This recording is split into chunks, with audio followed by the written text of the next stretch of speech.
How do you feel about upwards of 100K crafters reading your book? Yeah, that's great. I love it. Crafters are so cool. I'm just so jealous of that. I mean, of course, I get to make things all day too, but I'm using words and I don't get to use color. One of my best friends is a painter, and I'm always so jealous. Like you can tell when he's been working because he's covered with color, and I just like I'm all my shoulders and back, and I'm all like crunched up, and it's not like people are like, boy, you look great. You've been working a lot. Yeah. So I like that, you of course it's similar to typing and that there's so much repetitive motion, but at least you get to see it coming out in each day. And that there is a sense when I open my computer and I see it growing, but yeah, I don't know. I'm thrilled. I'm honored that so many people would be interested. I just hope you have a nice, peaceful experience crafting something. Yeah, I hope so too.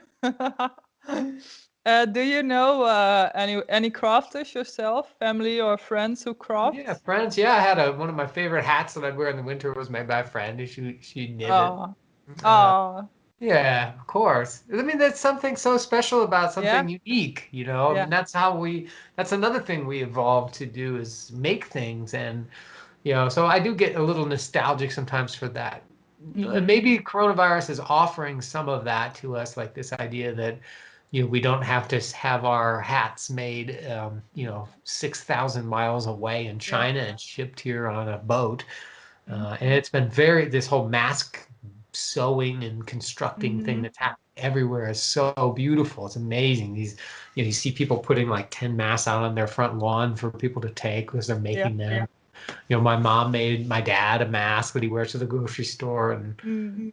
so there's something kind of lovely in amongst all this fear and sadness. Yeah. Do you also craft yourself besides writing? No, I wish I did.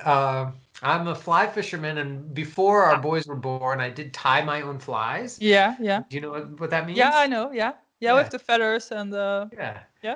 I haven't done that since they've been born, just because I'm quote unquote too busy. But I Mm. think hopefully as I get older, I'll get back to that. I think there's Yeah. something really powerful and amazing about fishing with something you Mm. made, and then you Yeah. convince a trout that that's a real bug. It's kind of powerful.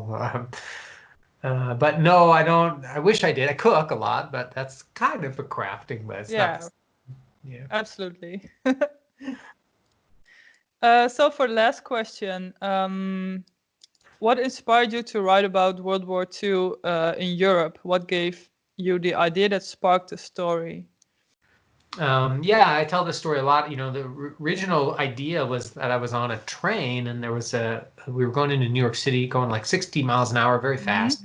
Yeah. And the man in front of me was on a cell phone, an older version of a cell phone, if you can imagine it. And as we went into the Hmm. city, his call dropped. He was just having a conversation about a Keanu Reeves movie. It wasn't a very Yeah. important phone call, but he got quite angry. Yeah.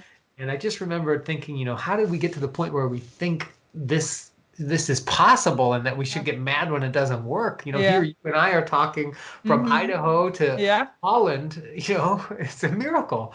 And Yeah. for the whole history of humanity, we couldn't do that. You couldn't communicate over long Hmm. distances. You had to be in the same room as the person you were speaking to. And Hmm. so I wanted the original. I didn't have the Second World War for a while. I just knew I wanted to set it back in a time when radio was magic, when to Yeah. hear the voice of a stranger in your home was was a kind of sorcery, really. Hmm. Um, and so I started reading more about the history of radio, and when I learned about the rise of the German socialists and the Third Reich, and particularly Goebbels, who is just Yeah. this brilliant evil person who recognized so early the power of radio, and they Hmm. made radios quite inexpensive. They made them cool looking so that young people wanted to buy them.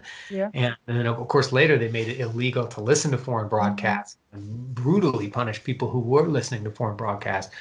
You know, that kind of saturation coverage that they were able to achieve, you started to think, you know, what is going on with information technology now? What parallels can I kind of quietly, secretly draw between like the increase of YouTube and Twitter? And because, you know, the internet is a neutral tool, just like radio. It's a technology that can be used, you know, people in Mongolia can learn to fix a tractor with YouTube, and that's a beautiful thing. Or you can learn to speak French if you're in Finland without ever leaving your home. Yeah.